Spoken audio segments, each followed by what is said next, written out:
পিতৃয়ে বৰ্তমানলৈকে গমেই পোৱা নাই পুত্ৰৰ খবৰ। 18 দিন অগাপিছাকৈ গুচি গ'ল মাতৃপুত্ৰ। 3 দিন পূৰ্বে মাতৃৰ কাম কাজ শেষ কৰি গুৱাহাটীলৈ উভতিছিল। কিন্তু নিষ্ঠুৰ নিয়তিয়ে লিখি থৈছিল কৰুণ কাহিনী। মাতৃৰ বিয়োগৰ শোক মাৰ নযাওঁতেই দুৰ্ঘটনাত ভাৰপ্ৰাপ্ত আৰক্ষী বিষয়া পুত্ৰৰ মৃত্যু ঘটিল।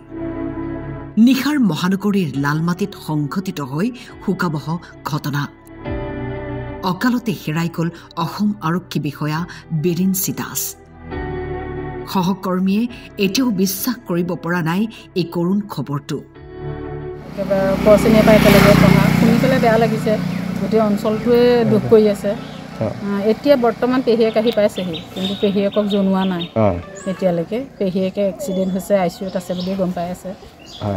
এতিয়ালৈকে কোনেও জনোৱা নাই, গৈছে যদিও কোনেও সাহ কৰা নাই।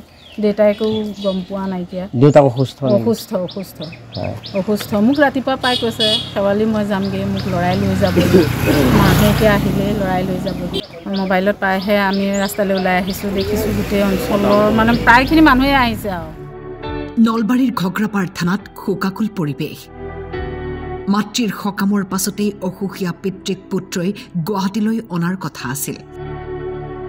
কিন্তু নিয়তিৰ খেল চাওক, পত্নীৰ মৃত্যুৰ এমাহ নহওঁতেই পুত্ৰকো লৈ গ'ল। বিৰিঞ্চি দাসৰ অকাল মৃত্যুত ভাগি পৰিছে নগাঁও জিলাৰ দক্ষিণ পাটগাঁৱৰ ৰাইজ। হয়, হঠাৎ পুৱাতে এই কথাষাৰ শুনি বহুত মৰ্মাহত হৈছোঁ। কিয়নো মাক ঢুকোৱা বেছি দিন হোৱা নাই, ভাইজনে কৰিছে মাত্ৰ 18 দিন হৈছে।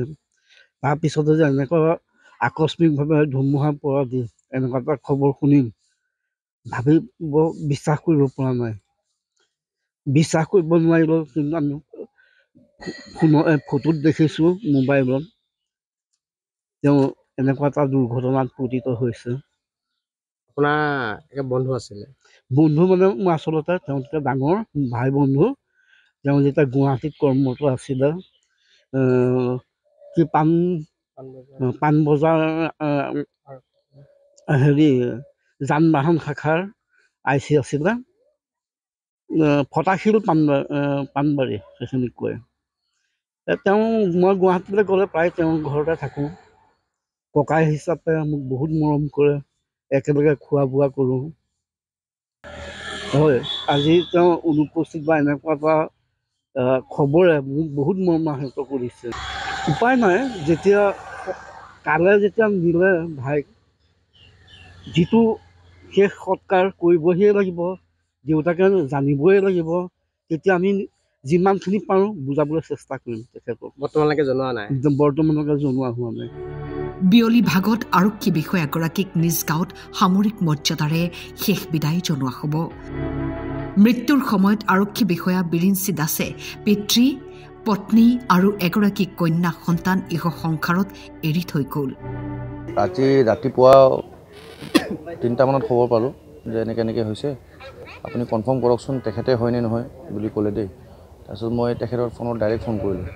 ফোন কৰাৰ পিছত বশিষ্ঠ থানাৰ কনষ্টেবল এজন ট্ৰাফিক ব্ৰাঞ্চত তেখেতে উঠালে, ৰিচিভ কৰি ক'লে যে এনেকৈ মানুহ আপুনি কোনোবা হয় নেকি? তাৰপিছত মই ক'লোঁ মই থানাৰ ছেকেণ্ড OC হয়, তেখেত ঘোঁৰাপাৰ থানাৰ OC হয়। তেখেতে ক'লে যে মানুহজন স্পট ডেড হৈছে,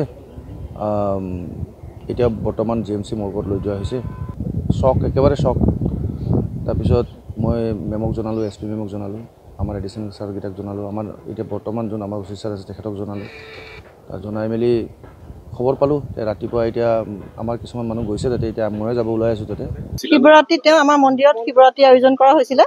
তাতে তেওঁ গোটেই লগৰবোৰক মানে তেওঁ চবকে ভাল পাইছিলে। আমাৰ চিকিউৰিটি তেওঁলোককে, আমাৰ হেৰিহঁতক চবকে তেওঁ বহুত মৰম কৰিছিলে, মানে নিজৰ লগৰ বুলি ভাবিছিলে।